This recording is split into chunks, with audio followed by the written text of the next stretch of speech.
Well, in terms of future production growth, maybe it's the Powder River Basin has the most potential to grow. Now we've got mature plays, and most mature being the Basin, which is generating the best valuations per well right now.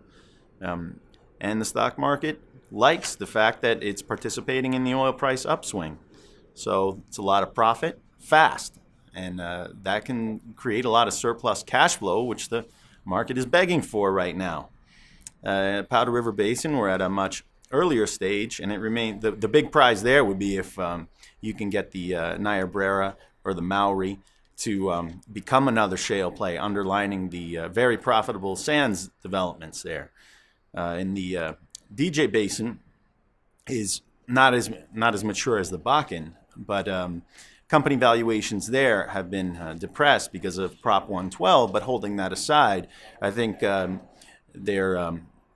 there needs to be a very close look at the DJ Basin companies, because they could be heavily discounted, and from an investment standpoint could actually represent the biggest upside of them all if they get sold off too much because of Prop 112, and then they will come back to their intrinsic value.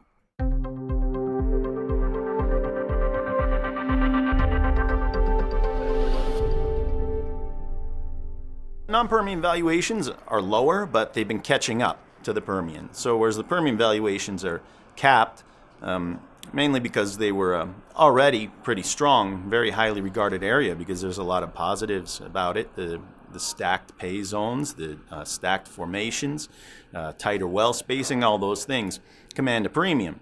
But that being said, they've kind of reached a cap in those valuations, partly because of the service company and pipeline and takeaway capacity constraints coming out of the basin, which may not suffice in the near term being over the next year, to deal with the huge amount of productive capacity that's waiting online to come on stream because of a growing number of drilled but uncompleted wells.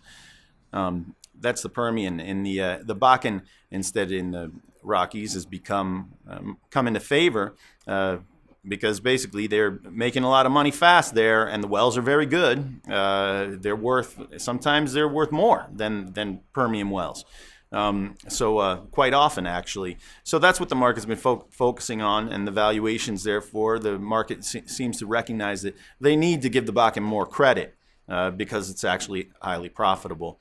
And then in the DJ Basin, again, you're looking at big differences in production per well over very short distances. So it really depends who and where you are in that basin, what kind of price the market is willing to pay for those assets.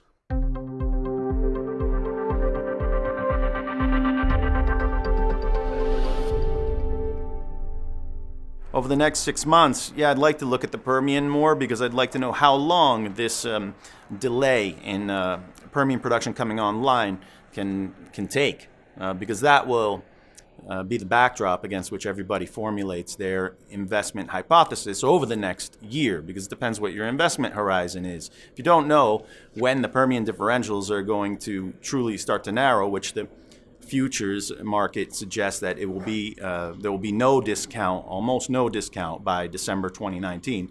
Most of the heaviest discounts being in the second quarter and the third quarter of 2019.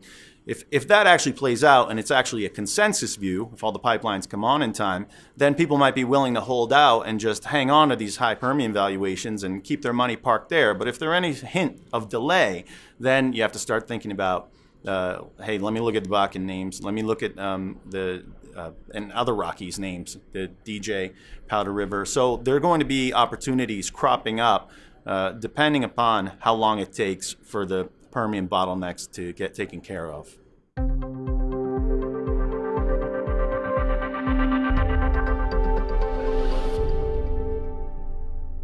A lot of the deals, a lot of the valuations that you see on assets and for companies, so in corporate transactions or property transactions, they are mainly equity financed.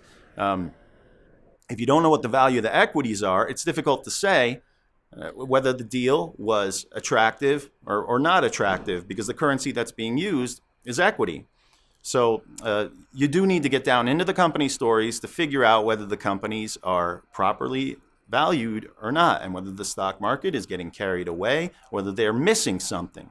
Once you start to figure that out, then you can understand how much a company actually paid for assets, or paid for a company, depending upon how close to intrinsic value that stock may be trading based on fundamental analysis.